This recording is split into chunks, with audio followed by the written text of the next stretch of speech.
Hey, welcome back to another episode of Freedom Blueprint Podcast. We have a friend joining us again. This is the second time you have joined us. So welcome, Rory Krueger, and I'm going to say the whole name, from Krueger Heating, Air Conditioning, and Geothermal. Thank you, sir. Glad to be back, man. I'm one of the honored few, I think, that have been on a couple times. So, Yeah, known you and we've had a Kristen. couple people that have been on a few times, but you were episode number 2 Wow. Well, number two can be a good thing. if you're in the plumbing business. No pun intended. So, That's awesome, um, man. I appreciate you coming back and hanging out. And I wanted to pick your brain on a couple of things about busy season and how to get ready for it. But before we get into that, I know you just got back from the Boston Summit with Service Nation, and for Good. anybody who doesn't know Rory's story, go back and listen to episode 2. We talk about how he got in the business and what that process has looked like. And Rory and I actually met through Service Nation years ago. We've been good friends ever since. So anytime I call him, like, hey, let's jump on. He's reluctantly willing. Well, don't talk to my team or my wife because she'll tell you I'll talk more than anybody wants to listen. So, but volunteer useless information. No, That's you're my good, strong man. You're suit. good. So I anyway. know I call you a lot to pick your brain on stuff, and I've always appreciated that. So tell us a little bit about the summit, man, in Boston. Boston's one of my favorite towns. Yeah, so the regional summits, Service Nation, if for those of us who've been around for more than a decade or so, remember them as the spring roundtables from Service Nation. What they did is they changed the format a little bit. We've all been to seminars, quote, where you sit in a 45-minute almost sales pitch sometimes from a vendor. And so what they did last year was they changed it to the summits and an educational side of summit. And it was a 90-minute session with some actionable content. Mm-hmm. So some really good coaches coming in.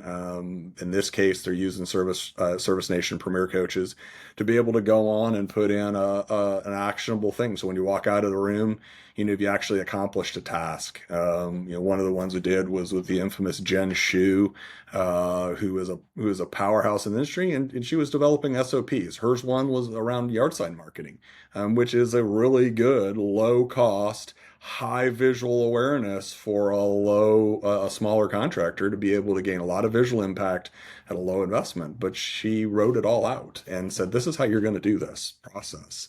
So the summit is usually a couple, 3 days.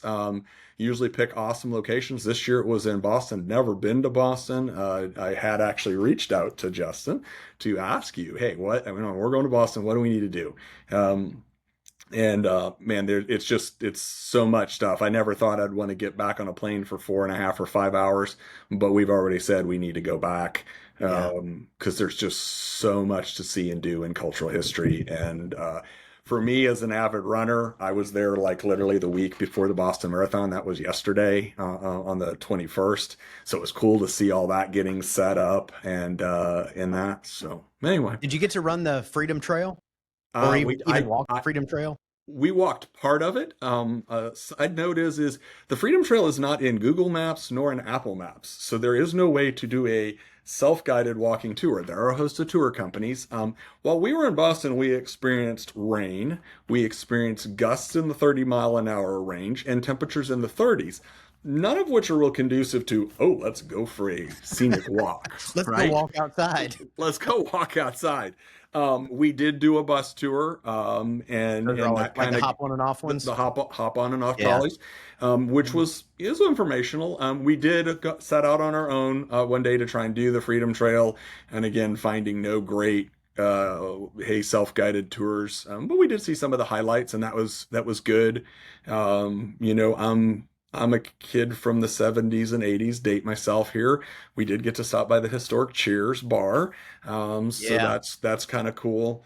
But again, we did some stuff that was there, North Point Church, or North Church, and that. So again, that's just where it becomes cultural overload and history overload.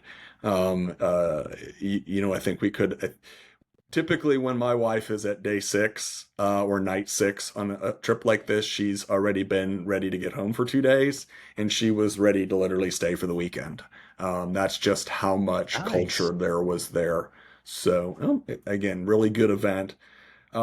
Events a smaller scale. We've all been to Mhm. big events where you get, maybe 1,000+ participants. Some of people have been to Service World. You've been to ACA. You've been to ASHRAE. You've been to some of those events where they're just overwhelmingly large. That's something that's really nice with the regional summit, educational summits, is they're a smaller venue. They're a smaller thing. They're a closer group of people, a lot better time networking. And that was probably one of my big takeaways from this event, was to be able to set elbow to elbow with contractors who are a little bit above where I'm at total gross revenue wise, and really pull some nuggets from them and what's yielded their success. But not feel like, oh, I had to get to the next thing or the next meeting, and feel like I was, just one of 1,000 people. So Yeah, and it's nice to be able to have a little bit of time to process. A lot of times you'll go from from breakout to breakout to breakout, and you've got notebooks of stuff, and you're like, great, now what?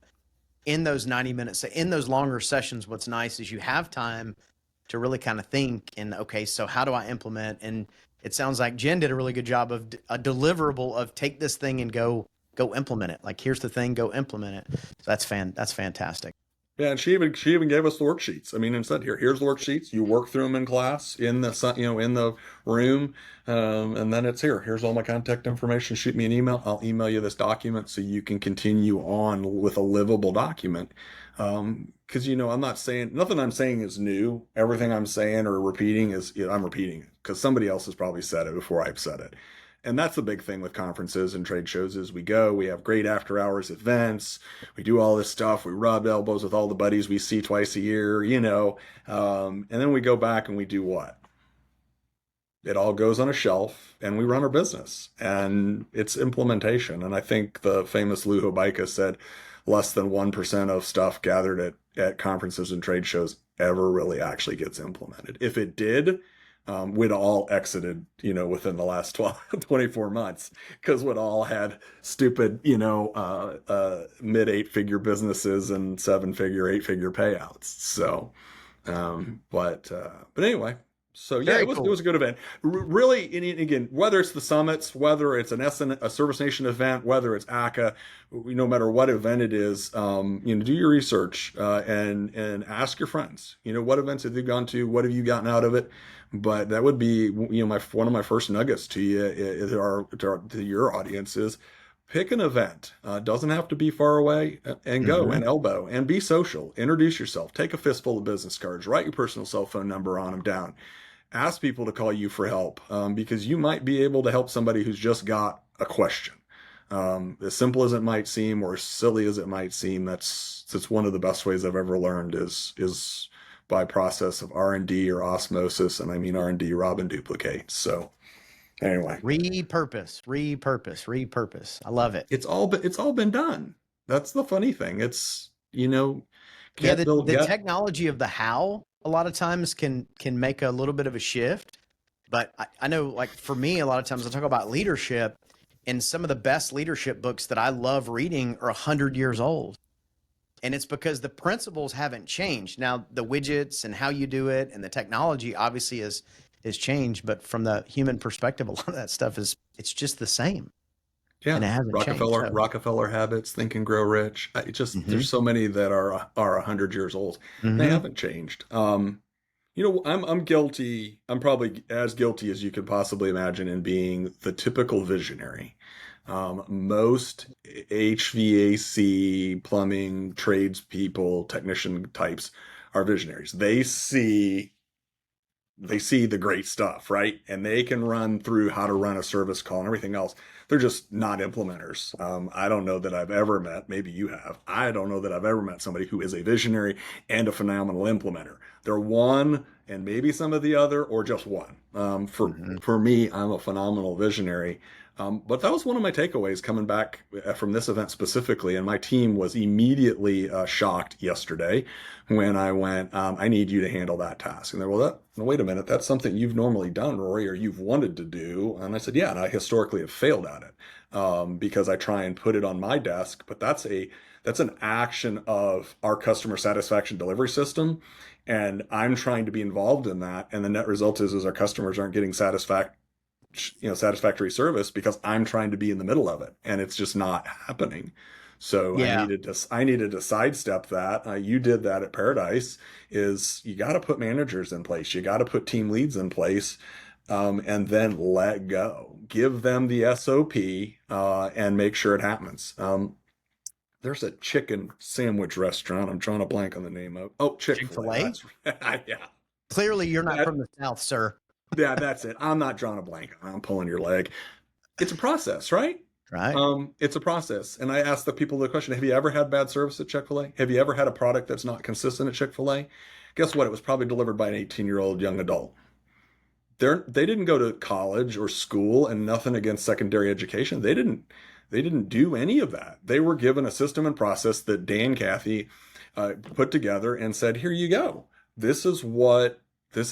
This is how we're going to deliver phenomenal product and a phenomenal customer service experience again and again and again and again. And we were I was just talking about that with one of our head ATCs here at Krueger. And we don't call them CSRs, they're ATCs, or air traffic controllers, because nobody goes anywhere without their direction. Ours is Crystal. We've affectionately called her Crystal Ball because she knows everything. But was joking with her about it, and she's just like, yeah, no. She goes, I'll go through there every morning and get a chicken sandwich or a biscuit or whatever it is, and the price is not the price is irrelevant. It's the service, the product's consistent. They take amazing care of me. They now know me by name, and so it's like, welcome back, Crystal. Good morning. How are you doing? And How's your dog? amazing chicken sandwiches. So I was just having a conversation with somebody the other day about Chick-fil-A, and they were telling me a story about, and I want to say this was probably early 90s. Chick-fil-A started out in a mall. Like, I can remember in the 80s, they were just in the malls, and they started growing and started having these open, freestanding concepts. And this is about the time Boston market started to really make a push, and they had venture capital money, and they were really starting to grow and scale. And the story goes that in the boardroom, the board members were telling Truett, Cathy, the original founder, about, we've got to grow. And Cathy Truett was known to kind of be even keel. He was a very faith-based man, but he lost it and like slammed his hands on the desk, and he's like, our customers will demand when we grow. And it's crazy because they followed that, and I couldn't tell you last time I saw a Boston market. Well, I don't even know if they still exist anymore. I think they're done. Yeah, I think they're done. Yeah. So Well, but yeah, anyway. Yeah. So let's talk about we'll shift gears a little bit. Let's talk about, at the time of recording, we're late April. May's right around the corner, which is obviously the busy season for the HVAC side of the house. A lot of times when we talk about how to get ready for the busy season, the plumbers and the electricians and some of the other home service businesses sometimes tune out. Here's my challenge. If you're not in the HVAC business or the industry, stick around, because the things we're going to talk about are going to apply to any business. It's just a matter of they're kind of amplified when you're in the HVAC business. So, Rory, here's my question to you. What do you think is the best tip that you can give to somebody about getting ready for the busy season?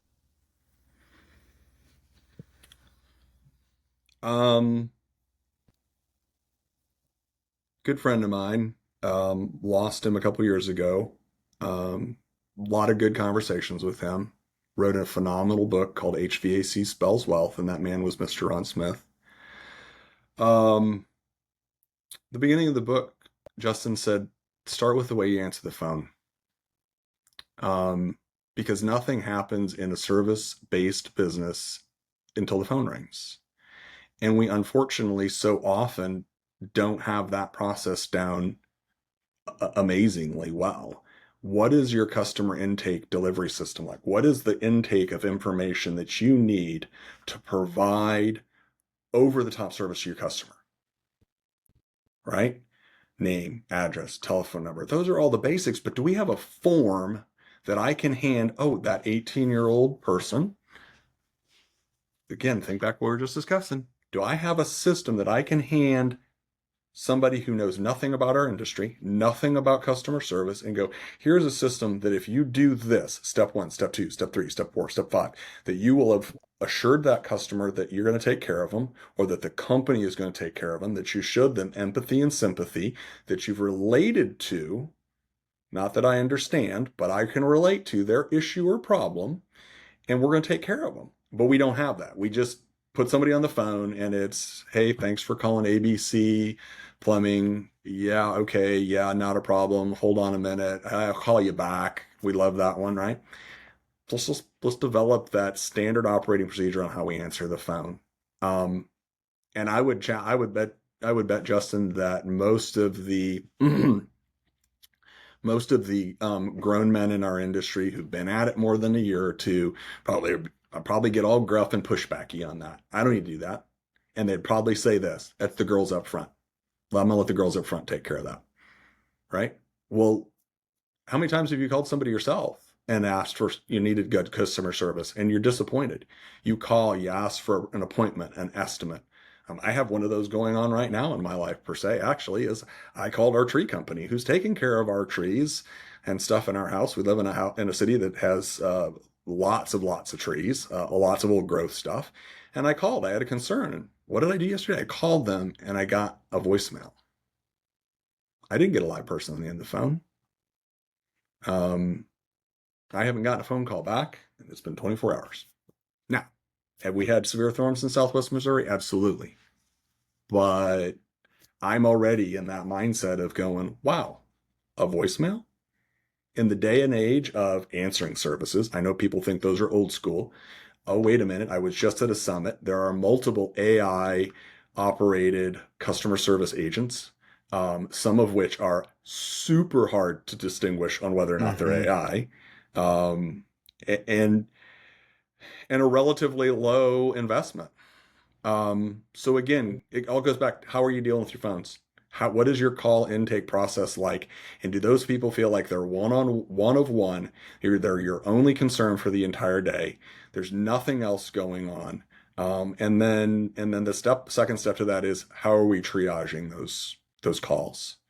Are those the calls that are new customers? Are those the calls that the customers that have been with you for 20 years, except in your CRM, you have no record of how long they've been with you, except you as the owner, you know, because you've taken care of them. Now, the person who's answering the phone has no clue who Mrs. Smith is and that she's been a lifelong customer and she's referred her entire family to you and you have no records or tracking or any of that. So you can't go, you know what, I really appreciate that. Or, yeah, I see you've been a longtime customer in our system here. Yes, we will move you to the VIP list, or you're already a VIP, and so you want to be treated like that.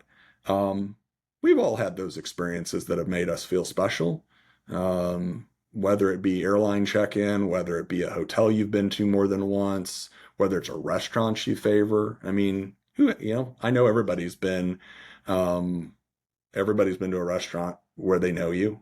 You've been back once or twice and they maybe know your name, and you feel like a welcome guest, right? So why don't we do that in home service businesses? Start with waiting answer the phone. Well, and you kind of touched on this briefly, but as you go back to Crystal's explanation of her Chick-fil-A experience, it was about how she felt. Like, it was about how they made her feel heard, seen, cared about, valued as a customer. Like, all those things came first before the delicious chicken sandwich or whatever it is. So it's actually refreshing to hear you say that. Now, for anybody listening to the podcast, or even if you're watching this on YouTube, Rory and I didn't talk about this beforehand, right? So this wasn't a planned conversation. And really, I knew I was going to ask this question, but I didn't know what his answer was going to be. And I did not expect it to be the answer the phone, which is such a great answer because, to your point, and to Ron Smith is legendary. The guy was just such a innovator in our industry. But it's about answering the phone is the first sale that happens. Technicians don't have anything to do. Managers don't have anything to manage. Installers don't have anything to install. until that Mm-hmm. call is answered correctly and that call is booked. Yeah, exactly. Here at Krueger, we schedule visits with people because you schedule a visit with what, Grandma? You schedule a visit with mom and dad. Um, Nothing against the word book, Justin, but if I'm being booked or you're being booked, it's probably not a good thing. Maybe it involves a bail bondsman. I don't know. But I think it's a great point. Yeah, no, but I think it's a great we point. get to schedule a visit. You Mm-hmm. know, the words we choose to use matter more than we can ever possibly think. And so that's just one of the examples from us. That comes from, again, training I've attended in the past. So it's not new to me. I'm repeating something I've heard before. But I schedule a visit, and so it is. But it's answering the phone, because when we answer the phone, and we just had an actual training seminar on a training meeting in the office this morning about answering the phone, because what does that do? The way I take that phone call also transitions to the way the technician in the home is going to be able to do their in-home process. Because that would be my next step, would be what is your in-call home process like to be able to deliver for us Krueger concierge level service. So Crystal sets the stage for us on that, or sets the table for us on that incoming call, because then the technician goes and he already knows what's happened when the table's been set. So he knows what Crystal's talked about. He knows the questions have been answered. They've been put in input to our CRM, or they've been input on a paper form that a picture's been taken of. Again, you don't have to be flashy and fancy with lots of flash to be able to have this type of system. But then the technician is continuing that setting of the table. So you showed up, the maitre d' opened the door for you. Oh yes, welcome, Mr. and Mrs. Smith, our table's ready. The maitre d' takes you to the table, seats you down. Here, this is your reservations. I see you've dined with us before, and your favorite wine is, or your favorite food is. We've gone ahead with liberty of putting some of it on the table for you.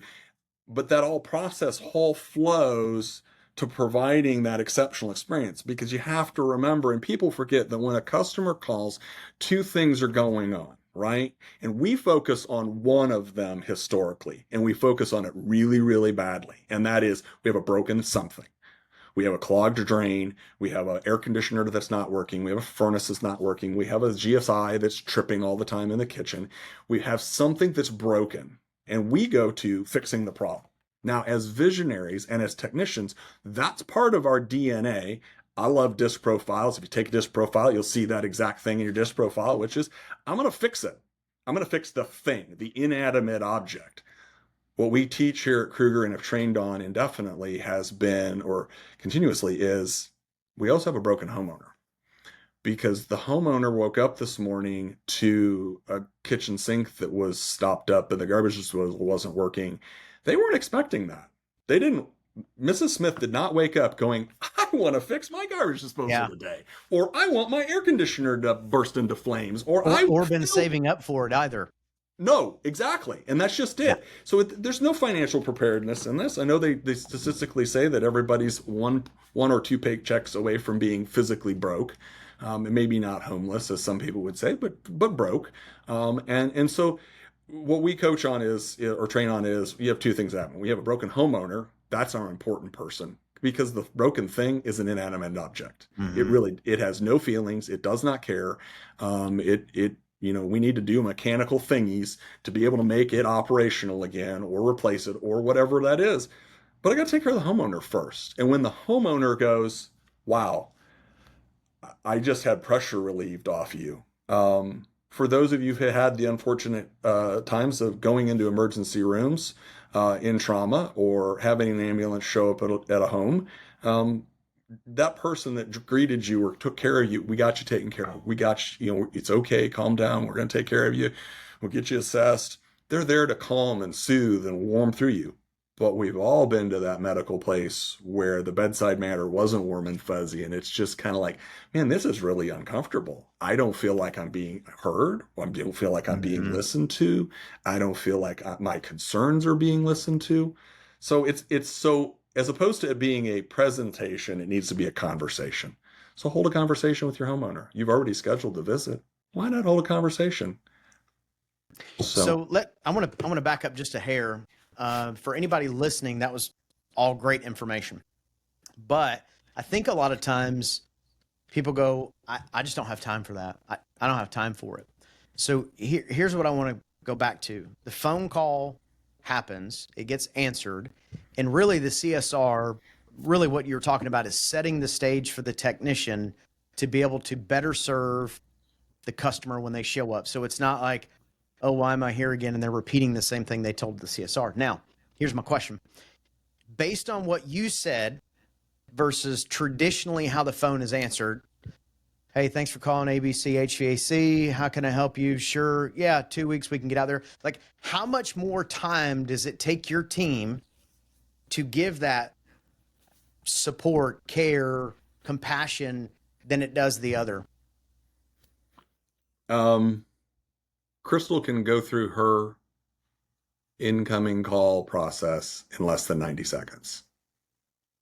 But it's a process that she's rehearsed again and again and again and again and again. She's new to us. She's not new to the industry. Interesting story is when I saw her resume come through amongst the other 83, one of her first jobs that she held was a 911 dispatcher in a small rural Tennessee county. It's where she was also 911 operator and dispatch. So not only was she dealing with the panicked person, she was also directing the people to help said panicked people or hurt or injured people. And that very much, that profile came through. But she can do it in 90 seconds or less. And I think that comes from the processing. What is the average call time? Our call time is 2 to 5 minutes. But she's following a process. So if the phone goes bring, bring, and we know we're a 2-ring company, at 2 rings, if somebody hears the phone 2 rings, somebody else better pick the phone up. Everybody here in our organization spends some days on the phone. And that can be an installation technician because they need to know how the phone comes in, because then when they go out to a homeowner's house, they're doing the same process. They've heard the process. They've run the process. But she can take that from 90 seconds to 5 minutes. If she's got 5 minutes to spend and visit with somebody and set that visit up, great. If she's got to shorten that down to 2.5 minutes, she can shorten it down to 2.5 minutes. But she's collected all of the relevant information she needs to help make an informed decision within the first 90 seconds of the call. Yeah. Does that answer that question for you? Absolutely. Yes, 100% it did. And it was a great answer. I'm going to give the shortened answer for the listeners. Basically, it takes no more time. Now, where it does take more time is it takes more time because you're training, you're being intentional, you're doing some practicing, i.e. role playing, to make sure that they're comfortable with what's going on. But the short answer is, from every call, it really doesn't take any additional time in order to make that wow of that customer than it did to just answer the phone and be bothered. Not that any CSR has ever been bothered by a customer calling, but you get what I'm saying? Never. But that's just it. Call recording is not expensive anymore. It used to be difficult and hard, Right. hard to manage. It is not difficult, and it is not a large, and it is a good investment. I won't say it's not a large investment. Yeah. It's a good investment. Once you start listening to your incoming calls as a general manager, owner, whoever it might be, listen to your incoming calls. Be prepared to have some cringeworthy stuff. Man. It is, listen Yes. to it. Have your team listen to them. I know, we do it. And I listen to them. I try to listen to some of it weekly. I listen to something weekly, I should say. Do I listen to all of them? Absolutely not. Do I sporadically pick them? Yes, I sporadically pick them. I pick them by time. When's the busy time? I'm going to pick an 8 o'clock. I'm going to pick an 8 o'clock call time frame, right? Because I know the phones are going boom, boom, boom, boom. I'm going to pick a Monday, boom, boom, boom, right? So I'm going to look at those times where they're busy and listen to them, and then we're going to train on it, because that's the big thing. Is we call it correction of errors here. What do we get right? Okay, yay, woo, celebrate yays, right? We celebrate the successes. What did we get wrong? Where did we fail? Because I can guarantee you, after the Kansas City Chiefs went back for the 3rd time in 3 years and lost a football game, I guarantee you they looked at game footage and went, where did we lose this frickin' football game? They didn't look at where they didn't go, oh, well, we won all these games all year long. Yeah, great. Well, guess when it mattered, we lost. And why did we lose? Yep. Right? Yeah. So so for anybody listening, 100%, you got to have your calls recorded, and even more importantly than that, somebody's got to be listening to them. And if you don't have time to listen to them, there are companies that Power Selling Pros has been on here a couple times. We've used Brigham in the past and his team. They do great. There's lots of companies that like use someone to do it. Your CSRs, they deserve and they should demand, they need training.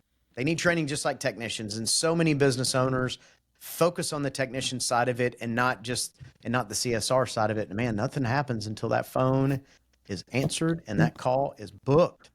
The statistical average right now, I think, at least that I've tracked, is $485 for a new customer to call. $485. I've heard numbers as high as $1,500 to $2,000 to get a new customer who's never used you before to pick up a phone and call. I'm not talking about referrals, I'm not talking about grandma's friends, not somebody who's never used you. They just go to the web, they just are driving around and going, hey, I'm going to call an HVAC company, I'm going to call a plumbing company. Oh, I saw a billboard. I did whatever reason they call. It costs $485, again, up to about $1,500. So new customers are what, guys? A insanely large investment. Because how long does it take for us to earn $500 to $1,500 in operating profits to be able to go get a new customer? Why wouldn't we want to get and keep new customers? Let's get them. And if they're treated like gold when the phone first rings, then the rest of it's up to us in the field. So, yep, Raven fans will tell all their besties about you and who you got to use. Everybody wants a guy. They do want a guy. So be that guy. Promote. Yeah, be that guy. Hey, I'm your guy. You always want a guy in the trades? I'm your guy. Yeah. So. Killer, man. Well, any closing thoughts as we wrap up here on any tips or advice you've got for the listeners? One of the things that, again, I pulled away from the summit was the power of networking. Again, it goes back to Ron Smith, and it's funny is this, guys, when I talk about Ron Smith, this is in the 60s. So for some of you weren't even alive. And he would attend his local building trades meetings. He would attend meetings with the contractors groups. And the reason I think he gave, everybody gets in the same room. You got a whole bunch of HVAC guys in the same market. They're all in the same room and they're all just talking smack about each other, right? Versus going, we all should be actually friendly competitors, because rising tides lift all boats. Yep. Lowering tides lower all boats. So what do I want to do? I want to raise the tide or raise the level of our entire industry. So how do I do that? I network and I shake hands with other contractors and I go, I'm an open book. If there is something I can do to help you, or something you've got a question on, give me a call. I have no less than 6 of those within Southwest Missouri who will not hesitate in a second to pick up a phone and go, hey, Rory, got a question? I got one friend of mine, I will call him a friend, easily, who will refer work to us. And because he just simply doesn't do it. We do a lot of hydronic and boiler, what we call wet work. He does none of it. He knows that when he sends a boiler customer to me, I'm going to do what? I'm going to take care of their air conditioning. And he takes care of air conditioners, but he knows he can't take care of their whole home. So now what the agreement is, we're not a full service plumber. We're not going to take his plumbing business away from that customer. Yeah. So we're going to make sure we do that. So my closing nugget was, network, guys. Reach out, find a best trade practices group, find a mixed group. ACCA's really good. Service Nation's really good. There are a host of others out there. There are some out there in the social media world.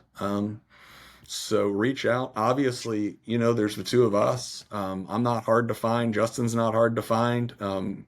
So give us a call. You got a question, I'll have an answer. It may not be the answer, but it'll certainly be an answer, or I'll guide you to somebody who does. Yeah, so fantastic. Rory, as always, man, thank you. And listen, let's not make it so long till you're back on here again. I can't believe we haven't had you on since episode 2, man. Listen, first of all, thank you for doing that. And that's not easy to be on. It's not easy to be on a podcast in general, right? But then it's a new podcast and you're like, I don't know what to expect. That's all right. Again, I appreciate it. I was glad. I'm glad. I'm super flattered that you've had me on. I'm super flattered to be and humbled to be invited back. So I really appreciate it. And more importantly, I appreciate you and Kristen's friendship. So Absolutely, man. Can't wait to see you here shortly. But Rory, again, thank you so much for coming and hanging out, man. not a problem. Have an awesome day, sir. Talk to you later.